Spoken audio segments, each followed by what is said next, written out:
this lesson, you'll learn how to play Hey There Delilah using the easiest and most beautiful fingerpicking pattern.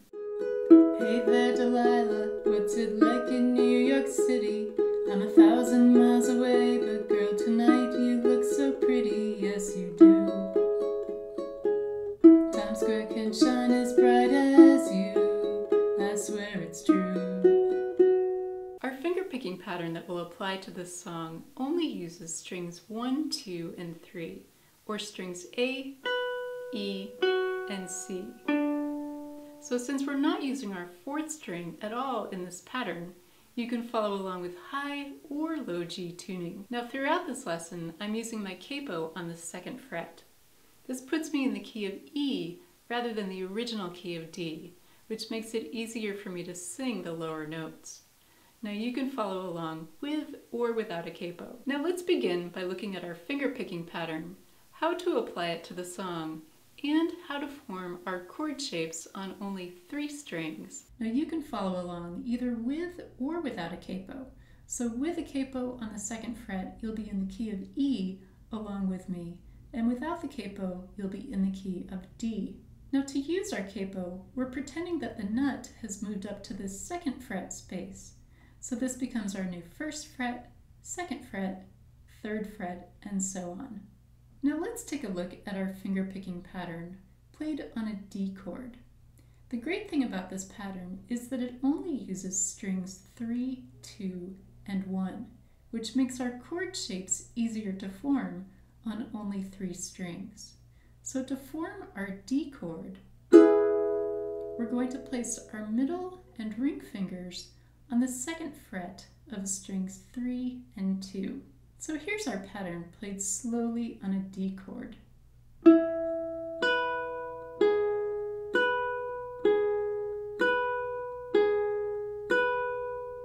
We're starting by picking string 3 with our thumb, and then string 1 with our index finger, and then we go back and forth 3 times between strings 2 and 1, using our thumb and index finger.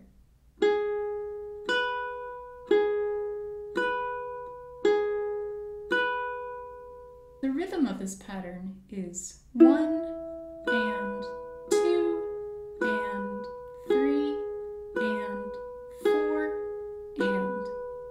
Now you have a couple options for your picking hand. I like to use my thumb on the 3rd string and on the 2nd string, and my index finger on the 1st string.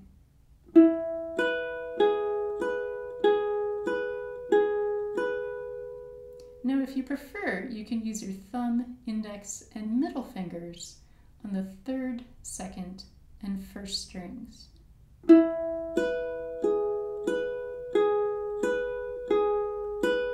You can try it both ways and pick whichever is more comfortable. Here's how it sounds to bring this pattern up to the tempo of this song.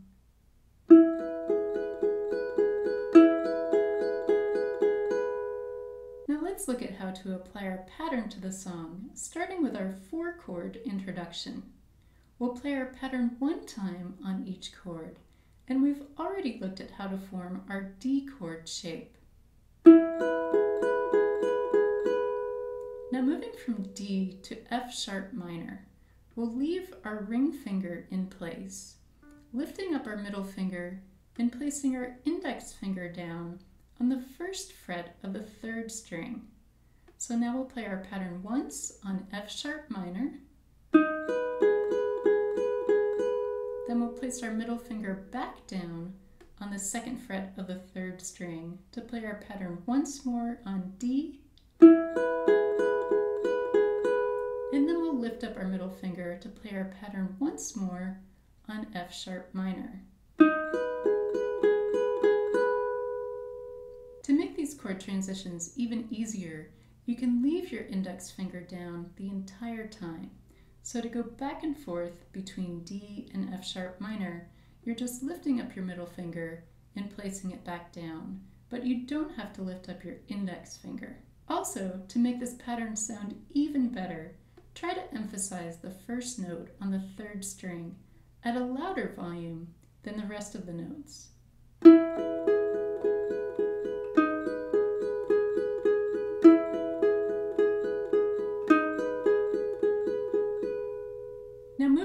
verse 1, we're going to play our pattern one time on every chord except for the chords in bold. The chords in bold are held for only 2 beats, so we'll play only half of a pattern. For lines 1 and 2, we're essentially repeating the same 4 chords that we played in our introduction. So in line 1, we'll play one pattern on D, and then one pattern on F sharp minor. And then we'll play those same 2 chords in line 2. In line 3, we'll go to a B minor chord. Here I have my middle finger, ring finger, and pinky on the 2nd fret of strings 3, 2, and 1.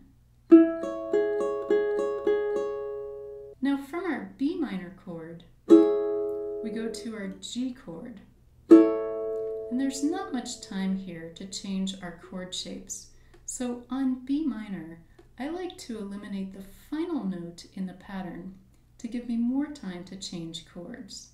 So we'll count 1 and 2 and 3 and 4 and stop the pattern there so we can move right into our G chord for the first half of the pattern, as G is held for only 2 beats.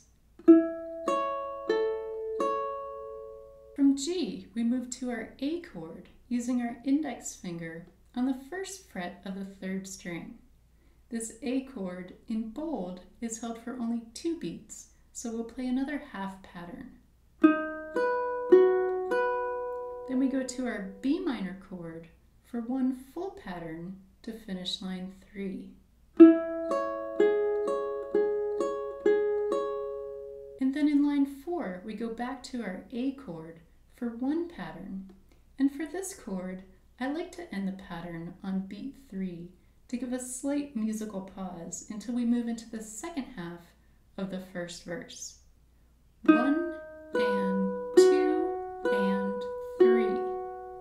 So you can experiment with different chords on playing the entire pattern or ending the pattern on beat 4 or on beat 3. This will help to give some nice musical pauses throughout the song, as well as give you some extra time for chord changes. So here's how we count lines 3 and 4 at a slow tempo. 1 and 2 and 3 and 4 and 1 and 2 and 1 and 2 and 1 and 2 and 3 and 4 and 1 and 2 and 3 and 4 and. If you're finding this lesson helpful, please give this video a thumbs up. And if you're new to my channel, then welcome. I'm Lara. I'm a musician, a composer, and a ukulele teacher, and I hope you have fun exploring my channel, my song tutorials, and my arrangements. The song sheet for Hey There Delilah, including the pattern, lyrics, and chords, is available for download on my Patreon site, along with my songbook, which includes all of the songs that I've shared on my channel. You'll find the link down below in the video description. Now let's take a look at our chorus. We're going to play our pattern one time on each chord, and we have a special exception at the end of line 2. So let's start with line 1 on our D chord. We'll play our pattern one time, and then we'll place down our pinky to form our B minor chord to play our pattern once. Moving into line 2, we'll go back to D for one pattern. For the B minor chord at the end of line 2, we have 2 options. The easier option is to play one pattern on B minor.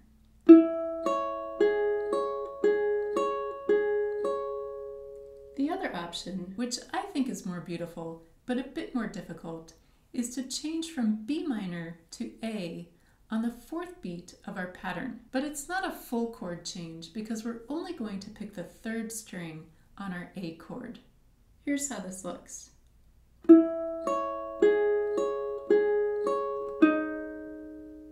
second option, we'll form our B minor chord shape for 1 and 2 and 3 and then for our fourth beat, we're going to lift up our middle finger, placing down our index finger on the first fret of the third string. So we'll pick the third string for beat 4.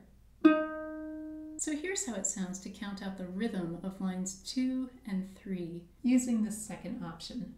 1 and 2 and 3 and 4 and 1 and 2 and 3 and 4 and 1 and 2 and 3 and 4 and 1 and 2 and 3 and 4 and.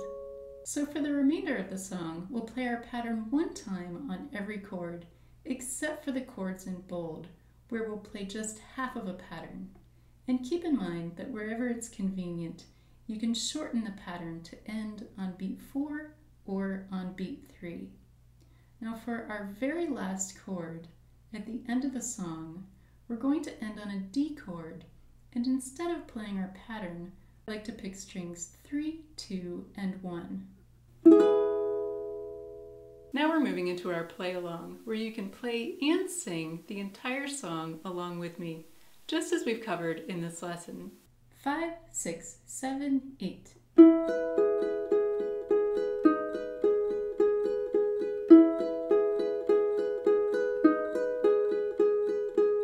Hey there, Delilah, what's it like in New York City? I'm 1,000 miles away, but girl, tonight you look so pretty, yes you do. Times Square can shine as bright as you, I swear it's true. Hey there, Delilah, don't you worry about the distance, I'm right there if you get lonely. Give this song another listen, close your eyes. Listen to my voice, it's my disguise, I'm by your side. Oh, it's what you do to me. Oh, it's what you do to me. Oh, it's what you do to me. Oh, it's what you do to me. What you do to me. Hey there, Delilah, I know times are getting hard, but just believe me, girl, someday I'll pay the bills with this guitar. We'll have it good. We'll have the life we knew we would. My word is good. Hey there, Delilah, I've got so much left to say. If every simple song I wrote to you would take your breath away, I'd